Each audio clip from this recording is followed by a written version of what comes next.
1980s, a time of prosperity and new hope for the American dream. Well, now it's all coming together. Greatness lies ahead of us. But it was poverty emerging in the streets. The need for social change was being expressed by young people making their mark on the walls of the city.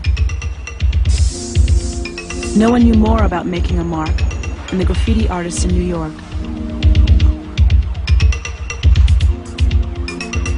In the midst of a complex and sophisticated society, the cave drawing was making a comeback.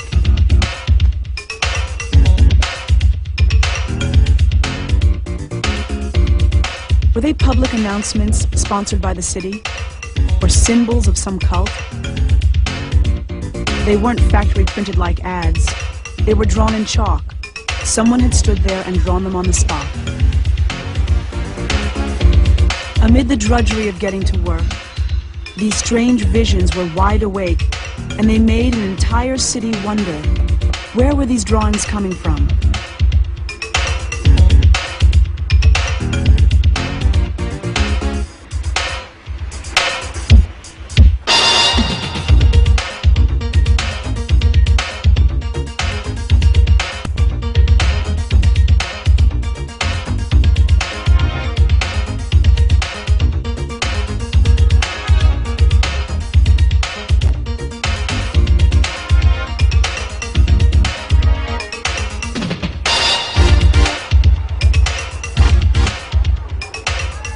In the middle of a new decade and a vibrant East Village art scene, Keith Haring, 21 years old.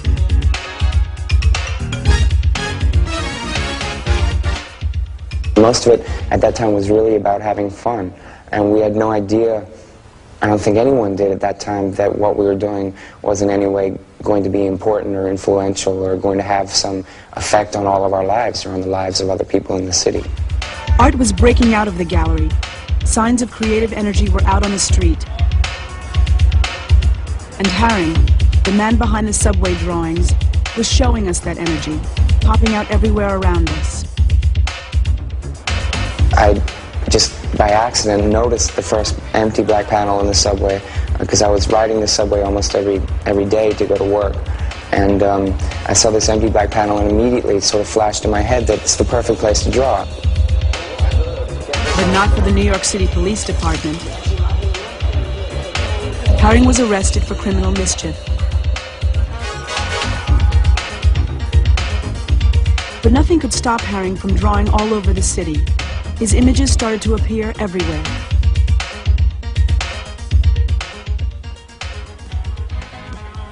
Keith Haring was born in 1958 in Kutztown, Pennsylvania. He grew up in the 60s. In a middle-class American family, influenced by Walt Disney and his father, an amateur cartoonist.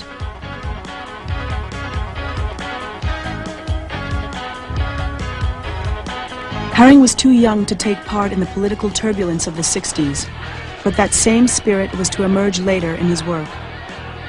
Most of my, I suppose, political concerns and social concerns came from, my life experience. I mean, partly being being born in the 60s, or late 50s, and growing up in the 60s, and sort of being around the quote-unquote counterculture, but not being able to participate in it, but definitely being very affected by it, and being at the age at that time when I was, I think, most impressionable, and seeing things like the Vietnam War when I was 10 years old, and seeing race riots on television, and reading Life and Look magazine, things like that. In 1978, he moved to New York City to study painting at the School of Visual Arts.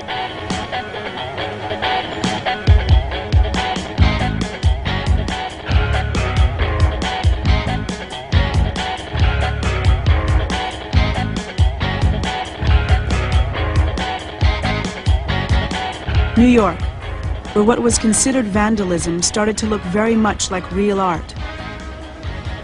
A feeling of the 60s revolution hung in the air.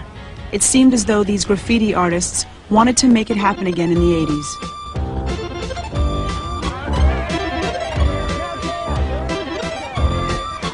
What was interesting about this young group was that they had tremendous stamina, euphoria, and drive to recreate what they thought to be the best things or the most fun or the most innovative things to be done at that time. They had tremendous energy and vitality. They had a new message to give. They had a new vocabulary to sort of communicate and to broaden, to rediscover and to elaborate on. The idea of behaving rather like the older artists was not acceptable to them. They weren't interested in it. It wasn't fun for them. These young artists were following in the steps of the pop artists of the 60s, who broke through the boundaries of the conventional art world.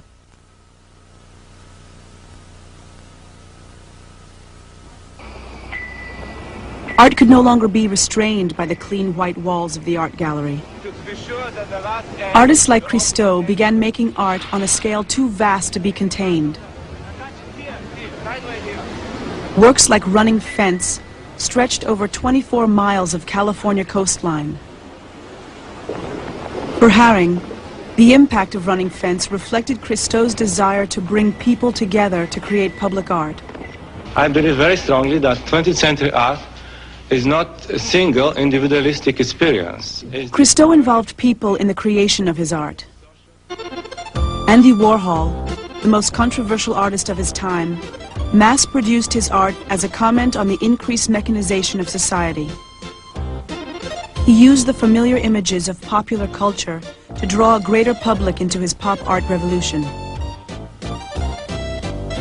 In that way, Warhol is the father to this new generation of artists who also seek a direct engagement with the public. Certainly Keith Haring, Kenny Scharf, Basquiat all attempted to make images that were accessible and generic enough that they could be accepted by every man without any critical intervention. In some ways, they bypassed the art world establishment. They attacked the elitism that had dominated art for the last several decades by going directly to the people with images that the people could understand immediately.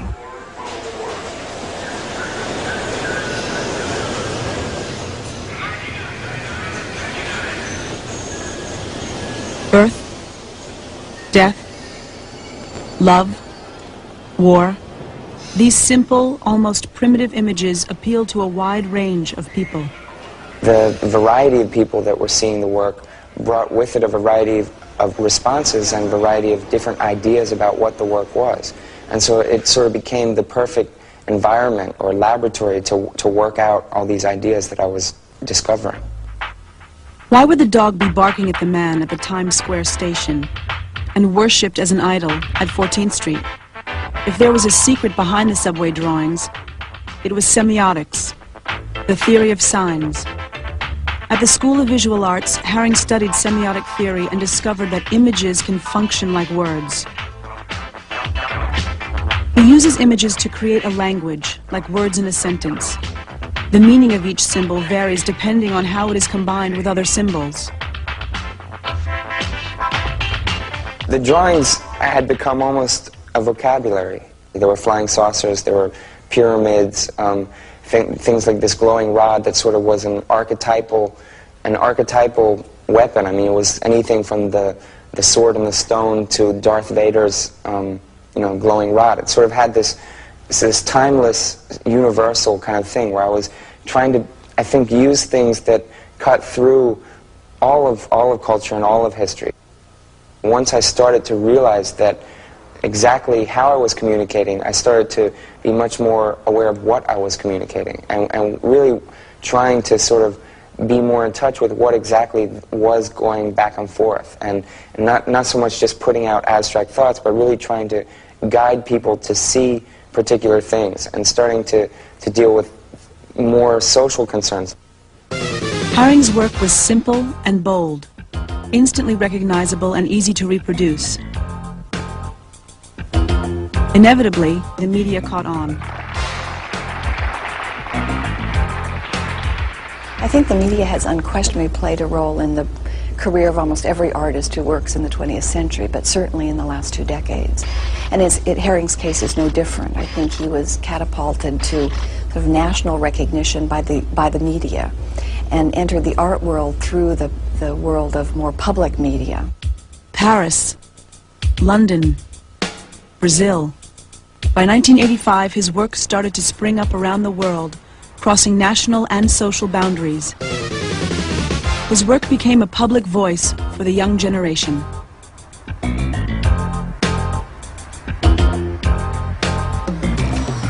Haring had entered the art world through the back door of popular appeal. As he presented several one-man shows in New York at Tony Shafrazi's up-and-coming gallery, he gained increasing recognition from the art community. Then, prestigious art dealer Leo Castelli acknowledged the young artist. Since at that time I was trying, as I'm always doing actually, to show also young people in my gallery, not always the same old classics. He seemed a wonderful candidate. He wanted it to be a great extravaganza, and it was a great extravaganza. He did huge sculptures. But the miraculous thing that he did is that he painted a frieze around the gallery. But the speed with which he did it, and the assurance, without thinking for a moment, or seemingly not thinking for a moment, was just an amazing spectacle. With formal recognition from the art world and continuous media attention, Haring became a star.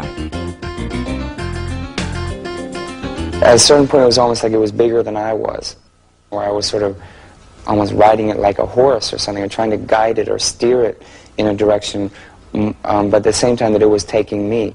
Andy Warhol became fascinated with the Haring phenomenon and befriended the young artist. In 1986, Haring followed Warhol into the world of commercial art when he was commissioned to do an advertisement for Absolute Vodka.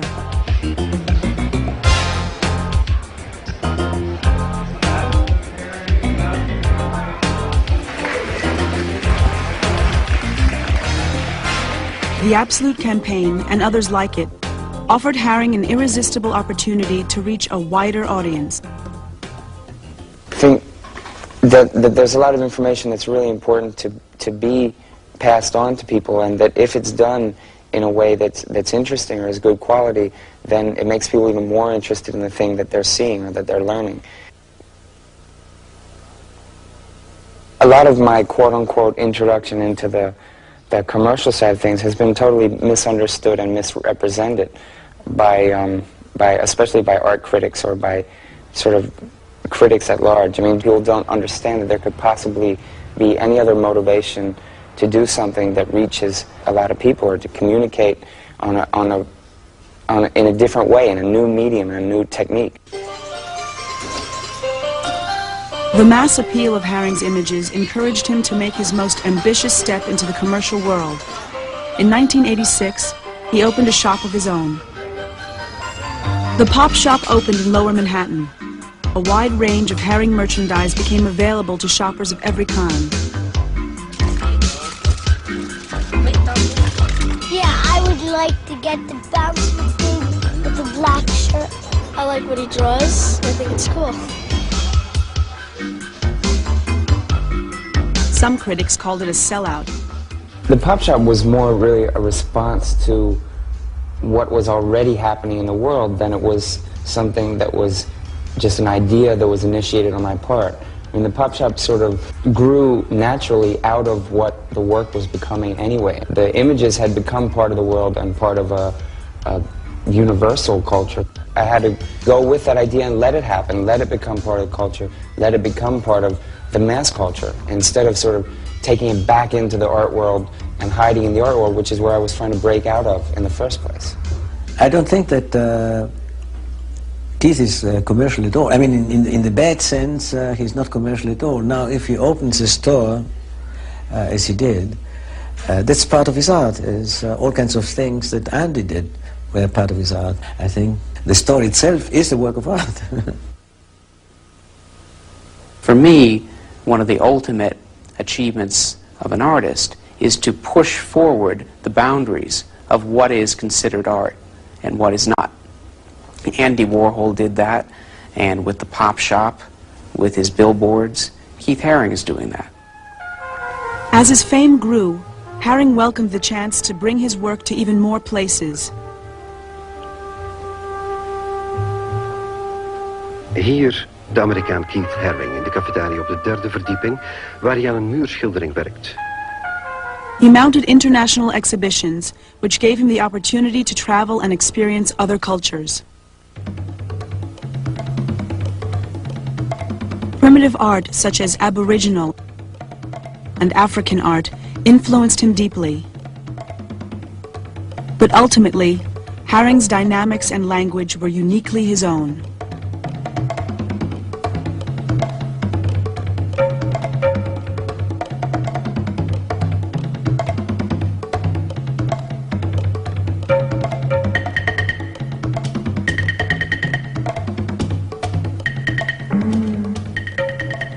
He's one of the few artists to have really assimilated all the accomplishments of Andy Warhol, to have used what Warhol accomplished and mixed it with his own impulses to create something that in fact was even beyond Warhol. Keith is also someone who's completely assimilated the advances of the conceptual artists, the minimal artists, and other pop artists such as Roy Lichtenstein. Always versatile, Haring continually investigates new media and new scale.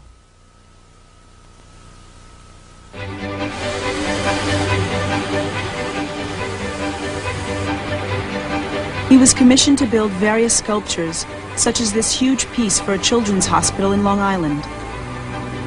It was forged in a steel factory in Connecticut and assembled and unveiled at the hospital in the presence of the young patients.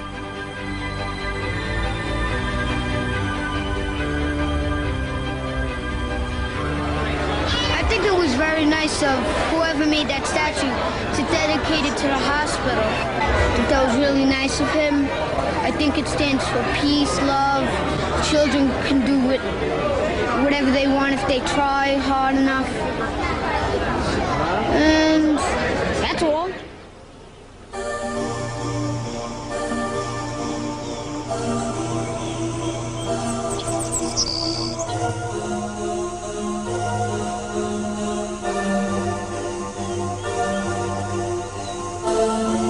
I think good public sculpture should function in a way that sort of works with the place where it is, and instead of sort of opposing it or sort of standing out from it, it should sort of function in harmony with the environment that it's placed in and with the community that it's placed in. And a lot of the sculptures even that I've already made were made with attention to the fact that people would sit on them or climb on them or, you know, use them to eat lunch on or to sit underneath to get shade or to, you know, so they could be sort of user-friendly.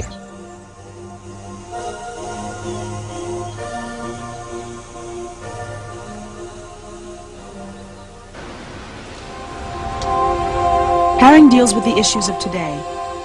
In the mid-'80s, the disaster of crack was invading the city. Haring's work spoke to people living on the fringes of society, to children, to minorities. As Haring gained their respect, he felt the responsibility to speak out on the issues that touched their lives. From a personal experience of a friend that had, you know, gotten involved with crack and wanted to have help and couldn't get help and went to city hospitals, city agencies, kept getting turned away over and over, I became, you know, really personally aware of how drastic the situation was at the time. And the thing that was needed most at that time was really public awareness to prevent other people from getting involved in it. Life is fresh, yes, you better believe it. A crack is whack, no, you don't need it. Life is fresh, yes, you better believe it. A crack is whack, no, you don't need it.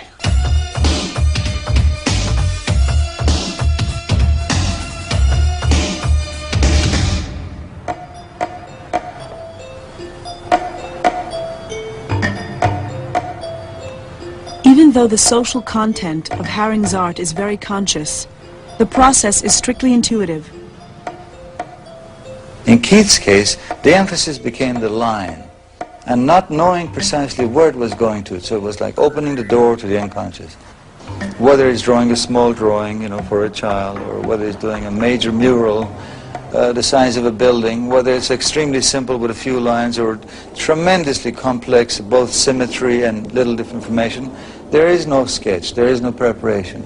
It has to be started and completed completely unprepared. You're expressing yourself, being whatever parts of yourself that is, whether that is complete accuracy or more humanly making you know, diversions, or not making everything exactly symmetrical, or everything is not going to be exactly balanced 100%, but it will still have that kind of sort of consistency that is as consistent as you are as a person. Aware of the media attention that Haring's images attracted, in 1986, West Germany's museum at Checkpoint Charlie invited him to make a political statement on the Berlin Wall. I went to Berlin for about 3 days when I went to do the wall, and unfortunately, as is often the case, it was very cold and almost rainy most of the time I was there. The rain sort of let up around, I don't know, 10 or 11 o'clock in the morning, and so I started painting. But when I began to paint, the East Germans were peering over the wall all the time. At first they were curious because they saw all the people sort of milling around on the western side and the press and things, so they didn't know exactly what I was going to do. But eventually, after they came out a few times and realized that what I was painting was not really derogatory or was not sort of insulting them in any way, they just decided to let me alone and sort of stayed behind the wall the rest of the time.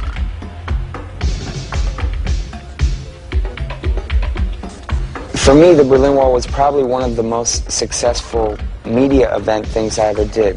The whole reason almost for doing the wall was more for the idea of doing it, and almost as a gesture more than it was to actually paint a wall. I mean, there's a wall that represents the dividing of East and West and this lack of freedom and the conflict that's all over the world.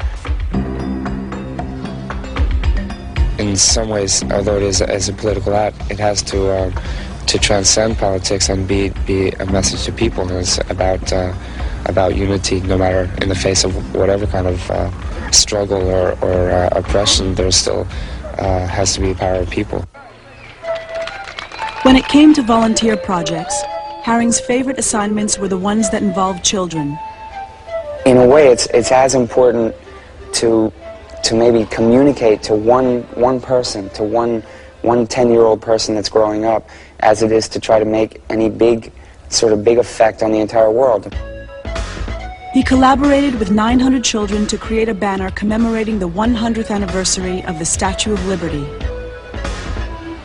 The project began with Haring painting the giant 270-foot image, as always with no preliminary sketches or plans. If I see that something is sort of, you know, the wrong scale or off to the side or something, it can totally change my idea of what I have to do to finish the piece and really make it work and make it work as a piece. So almost every piece is sort of an adventure or is an invention as you go.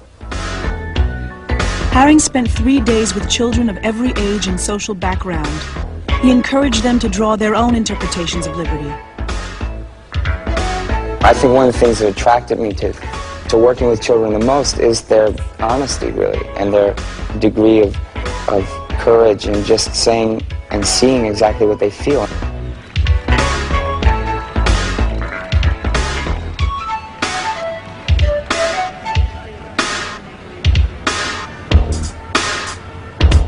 Like Warhol, Haring broke the boundaries between high and low art, and by reaching out to the widest audience, he took the process even further.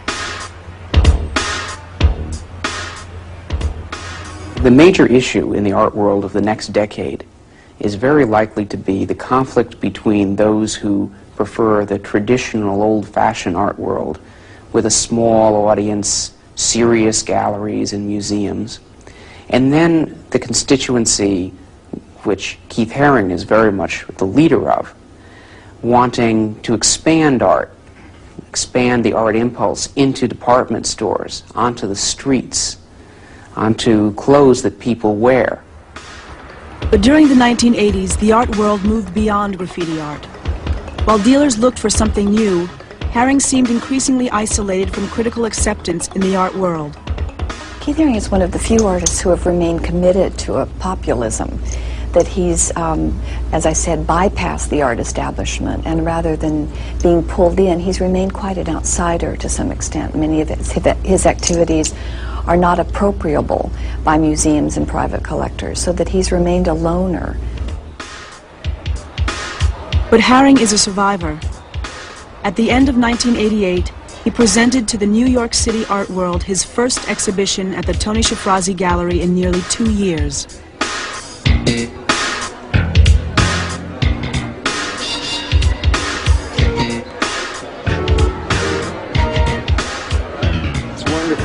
I think he's as important as Andy Warhol. And I've been a fan of his for many, many years. Andy Warhol and Keith Haring. So I think he's terrific. You know? It's very important, this movement. I think his stuff is more in tune with the times, and I think people of all ages can kind of relate to it. And then the colors kind of come out, it's got animation and stuff like that, and people like that. It kind of makes you happy. Even if it's a serious message, at least you can still be happy about it because I think the energy vibrates from his work.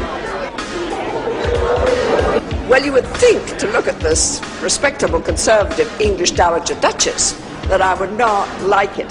But I love it. He has commercialized himself tremendously, but that is the 80s. Commerce, money, yuppidom, all those things are very representative of the 80s. And he has managed, I think, to keep his artistic integrity. Despite his tremendous success, Haring remains committed to the people. I mean, one of the things I learned from Andy the most was sort of about generosity and about humility in a way, and sort of just watching Andy dealing with people and the way that he would deal with people that were asking him for autographs or just asking him things. I mean, I think the role of an artist in any society is to be a kind of antagonist, but especially in a conservative society or in a politically oppressive society, which is increasingly more what we're living in all the time. Keith Haring, a loner in the art world, but not to the rest of the world. Keith Haring, a stubborn optimist about life, about art, about people. If you love life, if you appreciate life and humans, then you should be against anything that's going against life and against people. I mean, when something is that obviously wrong, you have to be against it. You know, and I think it's partly responsibility, but it's partly just a natural response to seeing something that's wrong and wanting to say something about it or do something about it.